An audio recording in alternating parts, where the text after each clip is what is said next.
BX1 ⁇ L'édito Fabrice Grosfilet. En politique, il y a deux catégories d'élections, celles qui sont courues d'avance et celles qui sont incertaines. Et souvent, les élections internes aux partis politiques, elles sont courues d'avance. C'est le cas par exemple à Écolo pour l'élection de Jean-Marc Nollet et Raja Mawan, qui étaient les seuls candidats.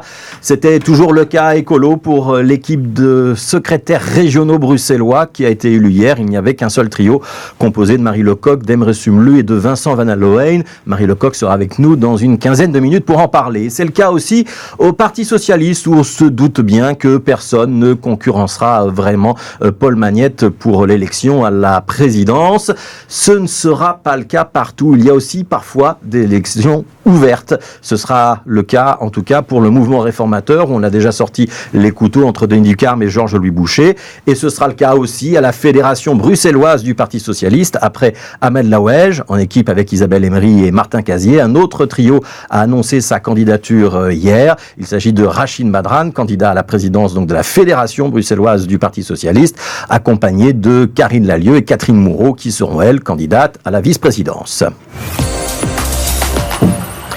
Pour les 5000 militants bruxellois de ce Parti socialiste, il y a donc un vrai choix, une véritable alternative. Et pour les observateurs que nous sommes, la promesse d'une belle affiche. Le trio Laouej, Emery, Casier a tiré en premier. Il peut se targuer du soutien de poids lourds comme Rudy Verwoerd et Philippe Claus. Et les challengers, Madran, Lallieu, Moureau, ne sont quand même pas tout à fait des poids plumes. Ils bénéficient d'une belle implantation électorale. Bref, c'est un match au sommet, un combat des chefs, un choc des titans.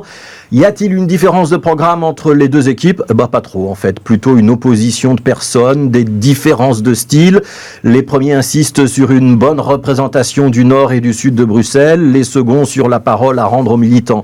Mais qui a le cœur le plus à gauche ? Qui est le plus laïque ou le plus inclusif ? Qui veut donner plus de pouvoir aux communes ou à la région ? Les différences à ce stade ne sautent pas aux yeux. Ce qui est en jeu ici, c'est moins une vision politique qu'une volonté de pouvoir, accéder à un poste clé qui permet de diriger le parti. Au mouvement réformateur, comme à la Fédération bruxelloise du Parti socialiste. On va donc jouer des coudes dans les prochaines semaines pour des questions de personnes, avec un risque de déchirement qui n'est pas à écarter. Protégez-moi de mes amis, je me charge de mes ennemis, dit le dicton, et c'est tout le danger pour des partis où on va devoir malgré tout un jour travailler ensemble, que la saine compétition électorale ne dégénère pas en guerre des tranchées.